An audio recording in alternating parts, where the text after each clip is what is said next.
There seems to be a lot of questions about the speed of sound questions on the worksheet, lesson 7-5, so problems 25 to 27. So I thought we could just do those problems here real quickly, and you could look at this video for some help. So we have this equation to help us find the velocity, the speed of sound, in feet per second, so that's our v. This is our speed of sound, feet per second at any temperature. So T is our temperature, and that's measured in Celsius degrees.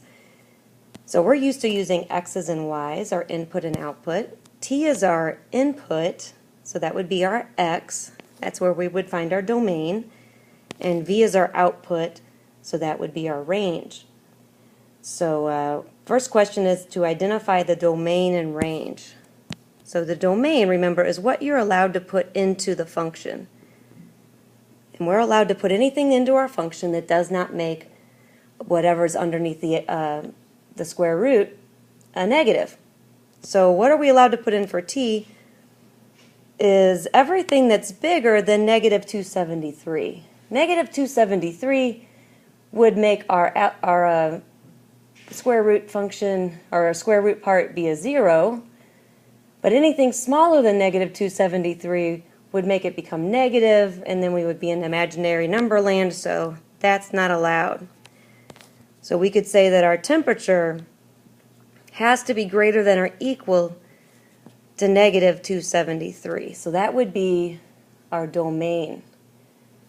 We could also write it in set notation. We could go from negative 273 all the way to infinity. And now for our range. To figure out our range, all we would have to do is put that negative 273 into the function. So that would be pretty easy. If you put negative 273 in place of t, you would have 273 plus a negative 273, which would obviously be 0. And the square root of 0 is 0. And then 0 times 1087 is still a 0. And 0 divided by 16.52 is still a 0. And so our velocity, whenever the temperature is at negative 273, would be 0. So our velocity always has to be greater than or equal to 0. And remember, this is in feet per second. So that makes a lot of sense. Velocity can't be negative. Velocity could be 0, and that would, of course, be if the temperature was at that absolute 0, negative 273 degrees Celsius. Another way to say that would be 0 to infinity.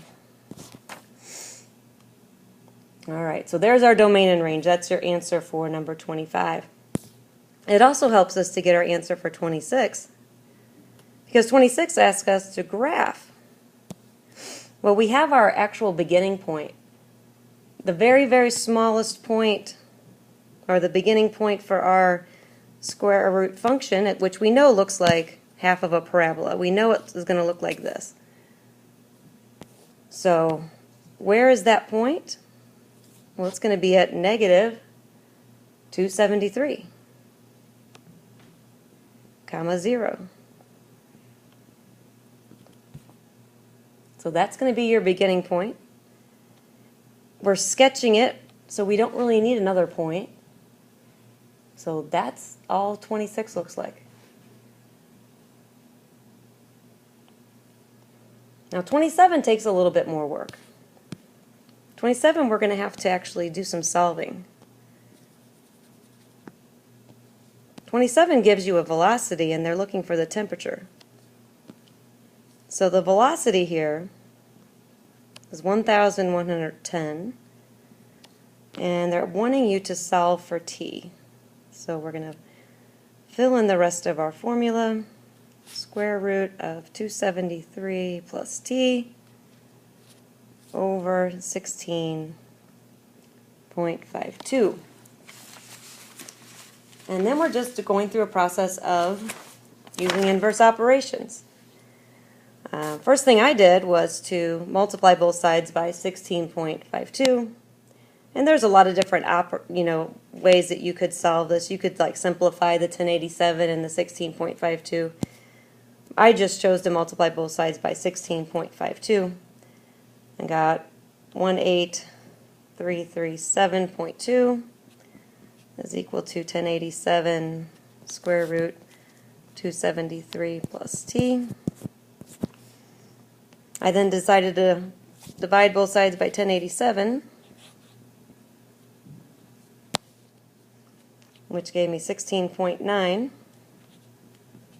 equals the square root of 273 plus t. And now I needed to square both sides to get rid of the square root, which gave me approximately 285 equals 273 plus t. And then subtract 273 from both sides, gives me about 12 degrees Celsius.